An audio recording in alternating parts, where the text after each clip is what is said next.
So with that, I'd like to invite our moderator, lovely Chitra, to the stage where she can introduce the panelists and start the conversation. Chitra, please.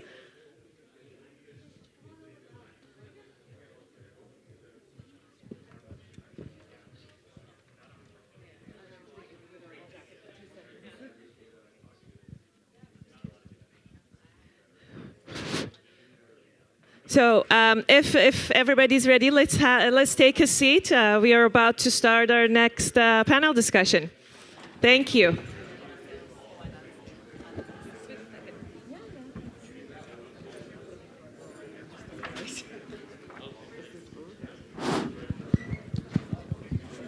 Okay. Hello, good afternoon, and welcome everyone. As Shireen mentioned, my name is Chitra Rajeshwari, and I'm the principal and lead for the Global Development Practice and the Executive Director for Avasant Foundation. Let me introduce my esteemed panelists here. I'll start from the far. Raquel Moses, and she is the CEO of Caribbean Climate Change Accelerator. Welcome. And then we have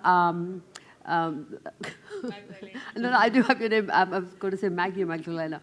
Magdalena Coronel, and she is the Chief Investment Officer at the Inter-American Development Bank Lab. And we have Dale Pfeiffer, and she's the CEO of Good World.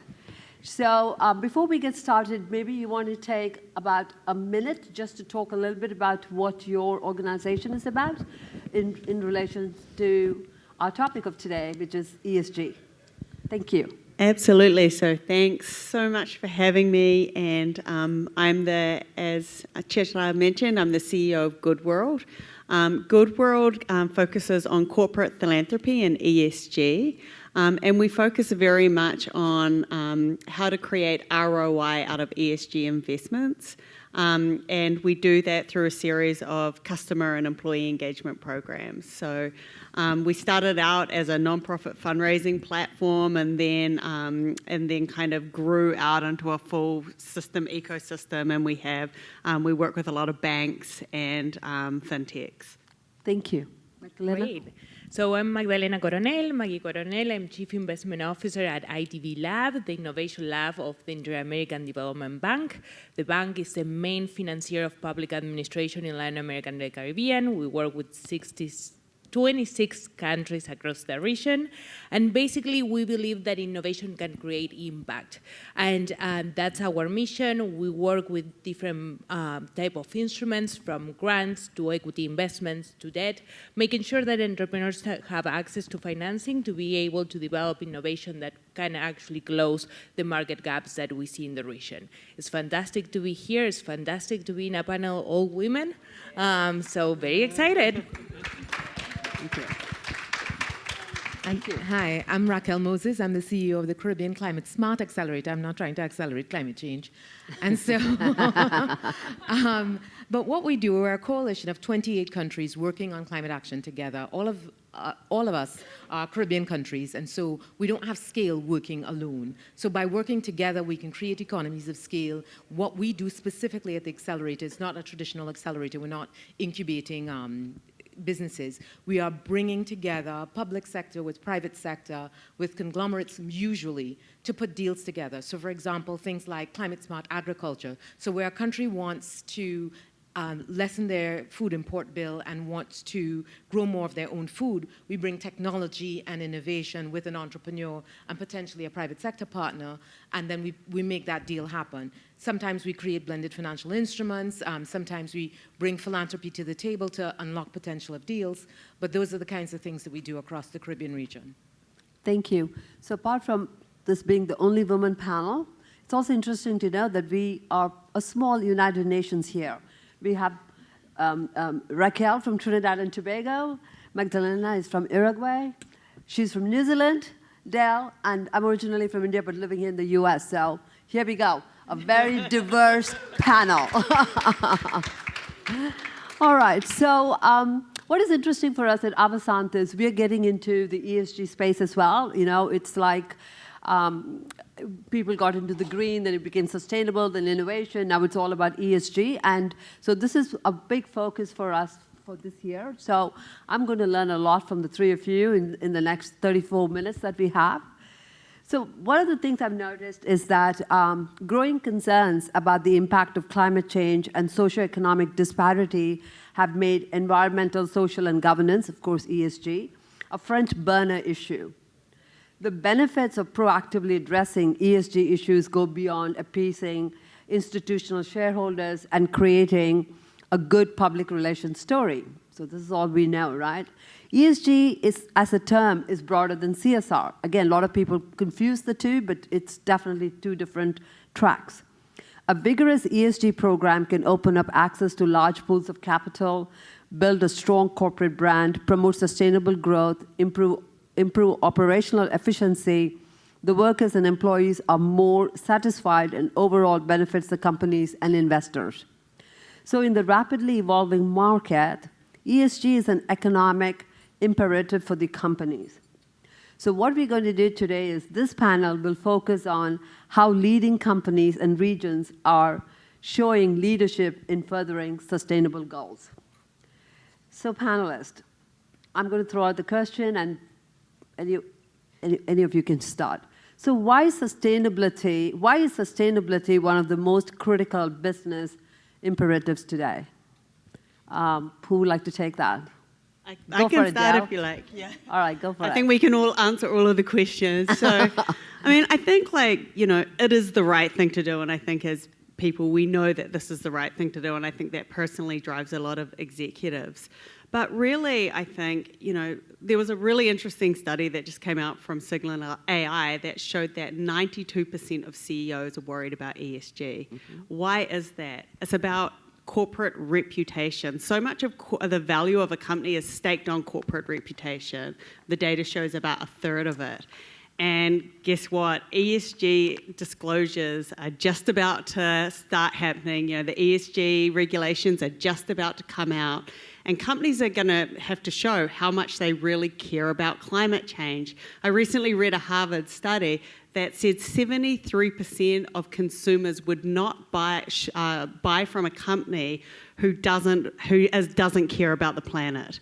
So, it really will start to impact people on the bottom line. Alternatively, 87% of people who, if a company advocates for an issue that they care about, they will shop with that brand. So it's really going to affect consumer behavior through the reputation of the company. And what I would add to that, I think that's a terrific point, is the fact that we have been seeing better returns in diverse teams, right? So the other side of the ESG is diversity. And when you're seeing companies that have better returns when they have diverse teams, that's talking to investors. I'm talking from an investor perspective. Everything we do has to have a direct or indirect impact in poor and vulnerable populations, climate change, diversity, and closing gender gap. 60% of what we do has to have a clear direct impact in these kind of issues that we are having in Latin America and the Caribbean and worldwide. So when you have different stakeholders of your company actually asking for the same, you have the customers, you have your investors, and you have the whole public talking about these topics, this becomes a key issue in the business development of any company.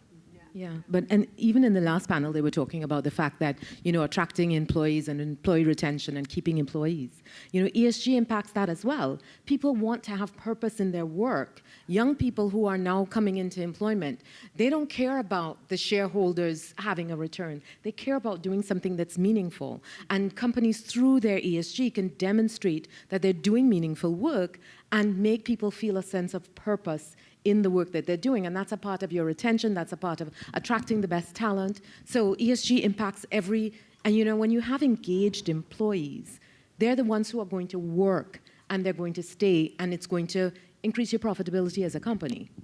Right, so that's a good segue for my next question then. So how can ESG drive the triple bottom line? Maybe Magdalena, you want to start with that? I believe when we're in what I was mentioning, when you're talking about companies and like there's results, there's metric that shows that there's more return on when you have companies thinking about ESG. That's something huge. As an investor, we have been including ESG in each one of the screenings that we do in terms of the opportunities and the investments that we do. We analyze thousands of companies each year. One of the metrics that we analyze in that screening is ESG. It's what's the kind of impact that this company is generating, what is the impact socially, what is the impact environmentally, and this is key for the selection of the investments that we do.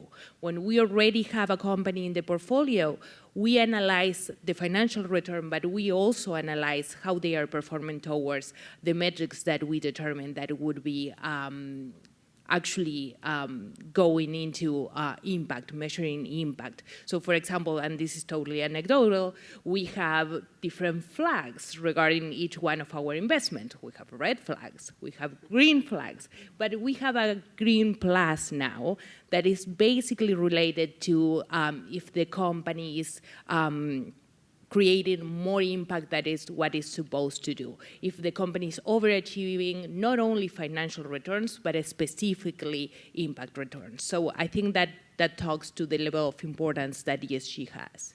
Right, so Raquel, do you see this in your line? Sorry, do you see this in your line of work? Absolutely. So, for example, who attended the session earlier with the CFO of CEMEX, for example? Mm-hmm. Not many of you. It was excellent. You guys missed a good one. So, but, you know, we are pursuing a deal with them now that they are really excited about. And the cement, the construction industry is one of the biggest emitters of carbon globally. However, we are working on with an entrepreneur that is converting waste plastic into a resin that strengthens concrete. And if you know the Caribbean, you know, we have storms. Our company was formed after Hurricanes Irma and Maria, where huge parts of the Caribbean were destroyed. Dominica lost the equivalent of 226% of their GDP in a single event. And so you don't recover from that in a year. You don't recover from that in a decade. You know, and so they are fighting their way back. So we have to build stronger. We have to build smarter. And so by finding ways to use waste plastic to strengthen cement, it improves the way that we build. It helps us to get rid of plastic. And those are the kinds of things that we're seeing, is that the future belongs to the people who are willing to innovate their way out of this problem. So absolutely, it's about profit, but it's about people, it's about planet. And you have to, if you're playing the long game, if your business is in business, not just for the next quarter or for the next year, but for the next decade, and unfortunately when we listen to IPCC reports, we're not talking about, 50 years anymore, we're talking about 5 and 10 and 15. If you are playing the long game and you want to ESG needs to be at the front of what you're thinking about. It just makes business sense. It's so true what you're saying, because the SDG goals, when they were set up, they said, 2030 is so far away. We are into 2022. And we barely have 7-8 years to achieve so much. And we've barely scratched the surface. So go ahead, Dale. Just going back to the question about ROI, because, we work with... so I think right now, where we're at with ESG with so many companies is about measurement. We have to get our arms around measurement, where are we with DEI, where are we with carbon emissions, all that sort of stuff. So it's about measurement. The next step then is reporting. How do we report that? How do we communicate that to all of our various constituents? The step after that is engagement. How do we powerfully engage our investors? How do we powerfully engage customers? How do we powerfully engage employees in an experience that you can together be working on these goals? And I'll just give you a quick example, and that's when the ROI really, really kicks in. It kicks in terms of customer loyalty, recruitment and retention, like people love working for those brands, and also attracting investment. And just one very quick example of that. So MasterCard is one of our big clients, and we help them with the Priceless Planet Coalition, which is a coalition of 40 companies. And we did like a Christmas card campaign with these 40 companies where executives sent Christmas cards out to all of their employees that planted a tree. 75% of those employees, and each of those cards cost $1. It cost $1 to plant a tree. The employees then, 75% of the employees redeemed them, and then they were asked if they wanted to chip in. The average donation across all of those people was $5 over the fact. So the investment from the company was $1, and then the people gave on average $5. Some people gave $100, some people gave nothing. And that's how you exponentially increase the amount of money that a company has for ESG by really providing these really meaningful engagement points where an employee can feel like, okay, we are working together on climate change. A customer can feel that way as well. And that's when, those parties start to open up their checkbooks as well, and that can be counted inside of ESG budgets. That's very true. If I may, I think also, and to your point, it actually increased the attractiveness of a business, right? If you're talking about public markets, it's going to be way more interesting for shareholders. But talking about private sector, you're talking about you're going to be more attractive to investors, but you're also going to be more attractive to an M&A opportunity. So this actually is affecting the whole development of business worldwide. That was a perfect segue for my next question. You're reading my mind here. So how can private and public sectors, there you go, leverage technology to achieve ESG goals? Why don't you take it, since you're on a roll here? Sure. So in the lab, we basically work with technology, we work with innovation. We believe innovation is going to be the key to create impact that will close the gaps that we have in healthcare, education, workforce in Latin America and the Caribbean. Therefore, we work a lot. We work mostly with venture capital, with the venture capital industry. We invest in venture capital funds, and we request from these venture capital funds to have measurements around impact. But we also invest directly, and we ask for these startups to also report impact. And one of the points that Dale said earlier, and I think is a key challenge for the industry right now, is how do you measure that impact? So we can put more investing into business that have ESG, business that create impact, but how are we going to measure that information, and what are we going to do with that information is the next step. Yeah, and Dale was talking earlier about the tree planting, for example. And what we see is, in tree planting, there's a lot of failure. But you have to plant the trees, because if you don't plant the trees, we are essentially giving up. And we're seeing amazing stuff with blockchain. Using blockchain to look at deforestation, using blockchain to manage things like tree replanting to see how many of them survive. Blockchain over satellite imagery to look at all sorts of overfishing and protecting marine protected areas. So we are overjoyed. I mean, the Industrial Revolution kind of got us into this mess, but I really feel like the digital revolution will get us out of it if we just allow the technology to take us in the direction of finding solutions. And I think a lot of people are too willing to kind of sit back and be Blockbuster when you want to be Netflix. I mean, there is an opportunity here. According to Morgan Stanley, we need to spend over $80 trillion just to keep the commitments that we've already made. And the commitments that we've made will not close the gap, by the way. But we're not throwing that money into the air and making it rain. Somebody is going to be paid that $80 trillion to solve these problems. Do you want to be on the side of the company that's losing customers and losing employees because you don't have a purpose? Or do you want to be on the side of cashing in on this opportunity that exists to create the new transition, to create the new world that we need to have in order to have a habitable planet? Dale, you had something to say? I mean, that is just so well said. And I almost don't want to say anything to destroy the point. I just think there is so much opportunity. The way that companies are measuring environmental, like carbon outputs right now is very basic. It's self-reporting. It's based on the number of offices they have, executive travel and everything. So it's not, I think there is a lot of opportunity to get to where we need to go, thinking of the Netflix rather than the Blockbuster. Yeah. So you all touched, all three of you touched a little bit about the metrics and reporting. So how important it is for organizations to start showing their ESG measurements? Do they do it in their annual report? Should they submit a separate report? Because when CSR reporting came to be way back 5, 6, 7, 8, 10 years ago, people were reporting it separately. More and more organizations are trying to embed CSR part of the annual report. So how do you see ESG being reported? And what are the metrics that they should actually measure? Because ESG covers, of course, a lot of us talk about climate, which is part of the environment, but there's also the social aspect of it and then the governance side of it. So you want to talk a little bit about it? Sure. So we ask our investees to report at least once a year. We're moving to twice a year. We have one report, financial and impact.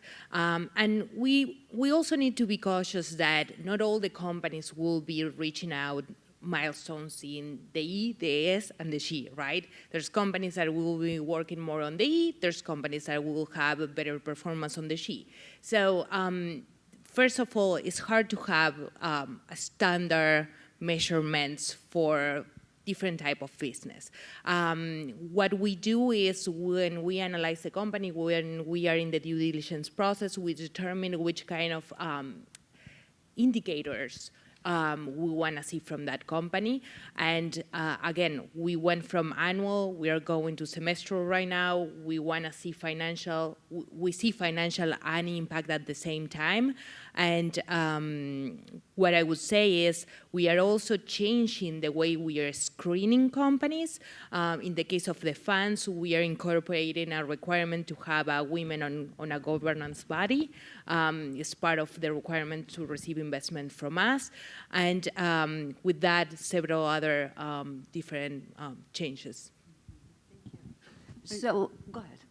I mean, I'll just answer very quickly. When you talk about E, it's like carbon is the big one, but there's all sorts of other ones like, waste, disposal of waste, and then there's, there is a whole range. I think with DEI, it's a lot around like executive pay, a woman across like gender and racial and, sexual orientation categories as pay fair.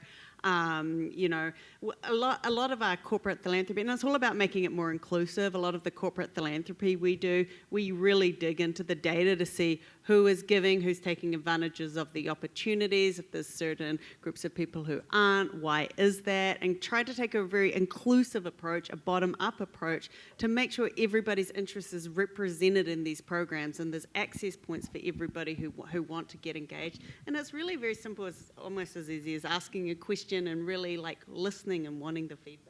I actually have a very controversial position on this one. I think that ESG reporting is going to become obsolete. In the same way that Kevin was talking this morning about everybody used to be a .com, now you're just a company. I think ESG reporting is just going to be subsumed into reporting. It is going to be an expected part of reporting that you are reporting on ESG as often as you report. And I think the important piece is putting in the systems to be able to collect the data so that you have so it wouldn't matter whether it's quarterly, monthly, daily, whatever it is, you have to, if it's not ingrained in how you do business, you're not going to be able to report on it, and you're going to find yourself scrambling to collect data to make a point, versus this has to be a part of how you do business. Right. Otherwise, you will be the dinosaur.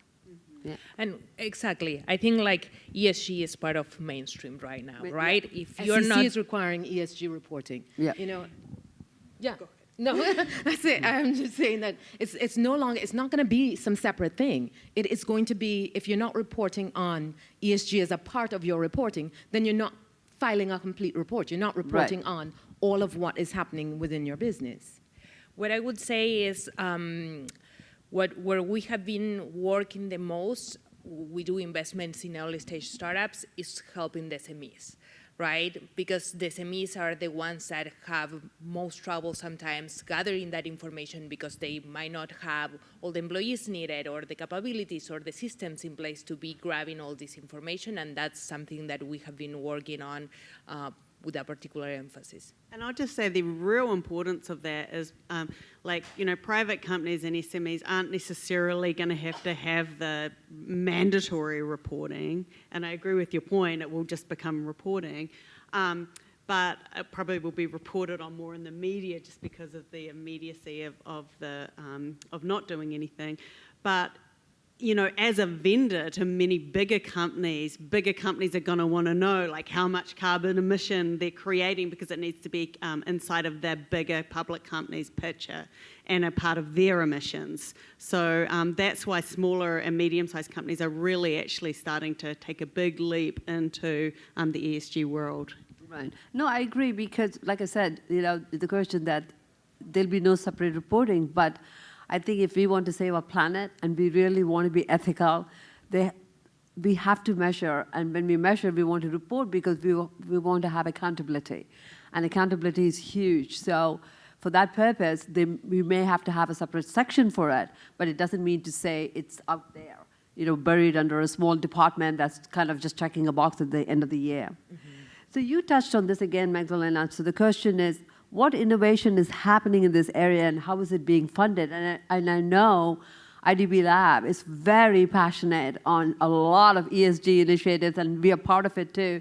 So why don't you talk about some of those? And then I think for you, it'll be interesting to talk about what's happening in particular in the Caribbean region because there's so much going on. So. Sure. So can give a couple of examples. We just invested in a company, in a startup based out of Peru.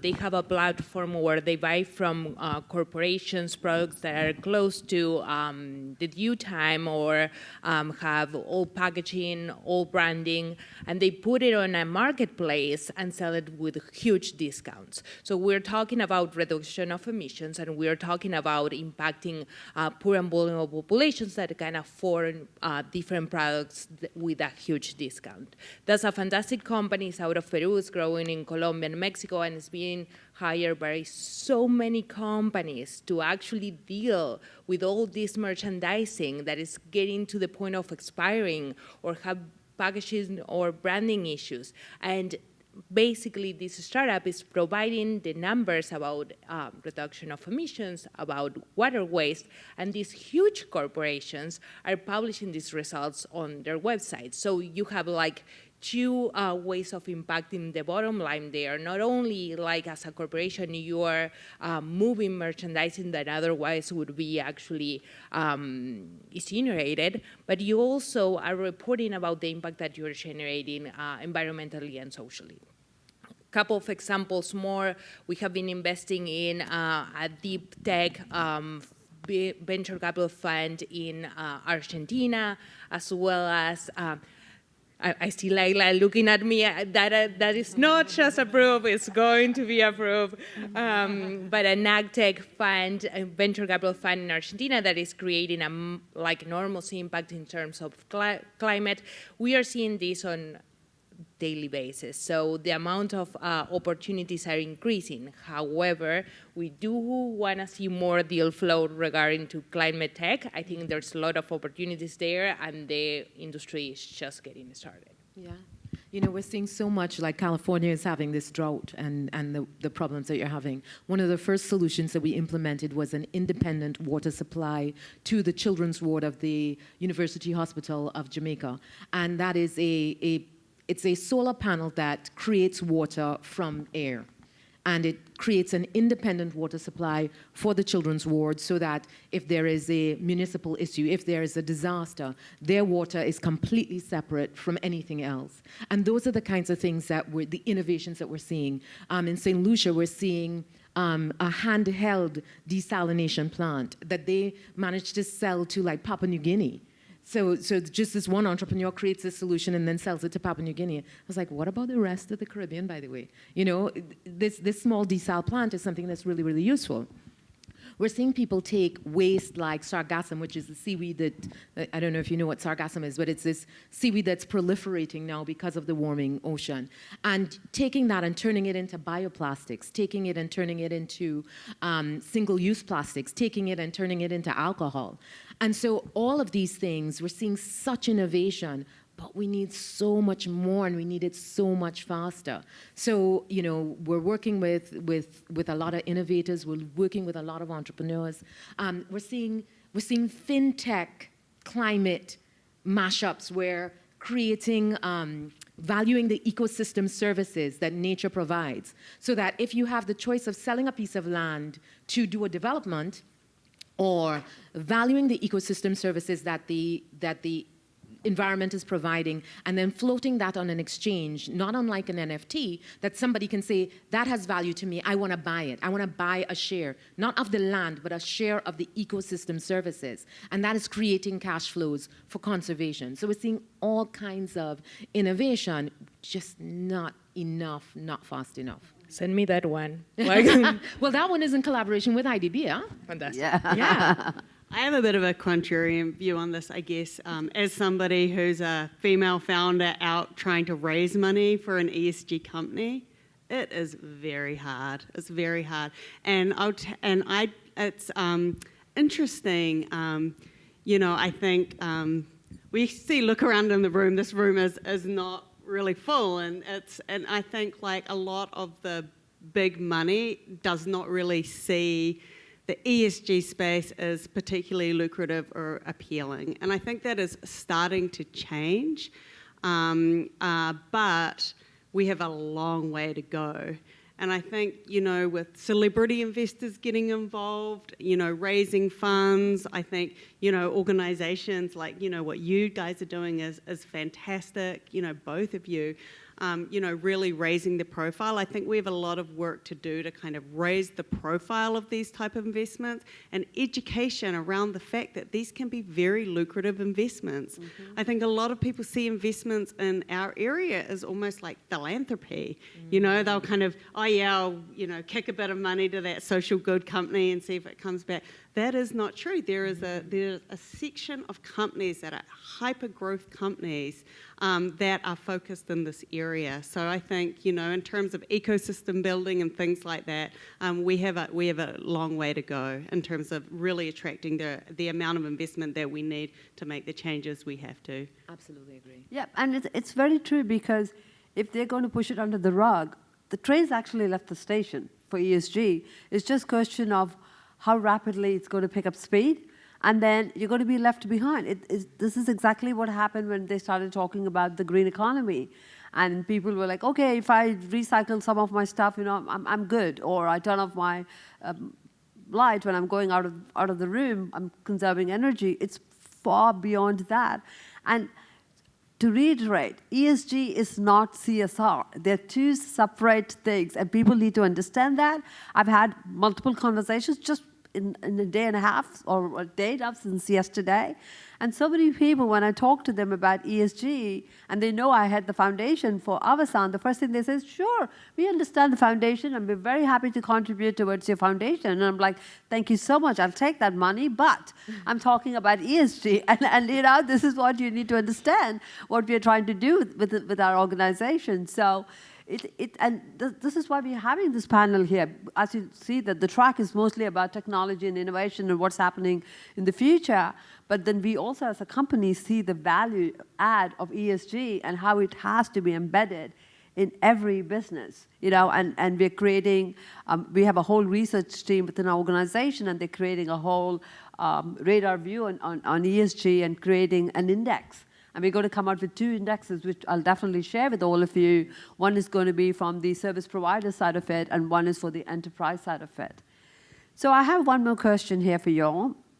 How can we build the right org structure and people skills to embed ESG within an organization? Because you and I can talk about it till the cows come home, but if we don't hire the right people and we don't have the right mentality within organizations, how will it take off? So what is your take on it? Well, I'll just start by saying one thing. I think that ESG needs to be right up sitting at the strategy of the organisation and needs to filter through all the various departments. We work sometimes with marketing, sometimes with HR, sometimes with community relations, sometimes we work direct with the executive's office. But really it needs to go across all of those for a company to really become purpose-driven and really be living these values and really take advantage of the different opportunities that I think ESG will bring. But I'll let you. What I would say there is, I believe it's also responsibility of investors and partners, right? We need to be asking, what's your impact thesis? And sometimes when we're working with entrepreneurs, with startups, with tech startups, they are thinking about how they are gonna keep the door open next month, right? But it needs to be like part of the conversation when we are analyzing a company, when we are doing an investment, an M&A, debt financing, what's the impact thesis? Because the investors can actually change the conversation and help these entrepreneurs, these innovators, and actually get an understanding of the impact that they are generating and how that actually creates value. Yeah, I think it needs to be embedded within the organization, and it needs to be your competitive strategy. So what is your competitive strategy? How are you differentiating yourselves? And then what is your ESG strategy as a part of that? Because it's a clear opportunity to win the future. And so the longer your organization takes to come around, and I think it has to be at the C-suite. It has to start there. But I think also wherever you are in the organization, you need to be able to either answer the question, what's our ESG strategy? And if you don't know the answer, then you need to ask the question. Because the conversation needs to happen in order to get the right people answering the question and understanding, listen, if one of our competitors has an ESG strategy, and this is not a cost center, this is a profit center for the future. This is how we ensure the sustainability of our business. This is how we ensure the sustainability of our lives. Anything else that we talk about, if we're not talking about this also, it doesn't matter. Mm-hmm. So we have to ask and answer that question. Right. Do you have something to say, Dale? Absolutely. And I think, both of you are spot on. I mean, this is just about leadership, and if we break it apart, theory of transformational leadership, it's about charisma, it's about somebody, sharing a charismatic vision about how, and, about talking about how important it is and a vision for the company. Yeah. It's about going to the individuals and talking to them, understanding how that they're going to be able to bring it about in their departments. It's about measuring impact. So I think, it really is a question of leadership about bringing this about. I agree with you. I think this is one of those where it is a top-down approach. It has to come in from the leadership. It has to be embedded, and everybody has to take ownership to be able to execute ESG within organizations. So we have about 2 minutes and a couple of seconds left. I would like you all to take about 45 seconds each instead of doing a rapid run. What do you want to leave this conversation with? What do you want people to take away when they leave this room? Mine is very simple. If you're not thinking about ESG, you're late to the game. Write it down in bold letters. Yeah, I think it is, yes, it needs to be at the leadership level, but if it isn't at the leadership level, we are all leading from our individual perspectives. So understand, it's not somebody else, somewhere else. Nobody's coming to save us. We have to save ourselves. And so if no one else is having the conversation, you're the one to start it. Congratulations, it's you. You've been appointed. So start the conversation, understand what the strategy is, and execute. Exactly. Dale? And I think this session's about hypergrowth through ESG. So I think, just kind of really directly addressing that. To get to growth, you need to move past measurement and past reporting to engagement. Meaningful engagement in your customer and your employee and strategies. And then once people are engaged, that's when they'll start having that really strong buy-in, and you will start seeing results in terms of them opening up their own pocketbooks and being huge advocates for your organization. So, that engagement is absolutely key for profitability. And I think the last bit I would say is that ESG, it goes across all spectrum, right? So it's from any industry you think of, ESG has to be embedded.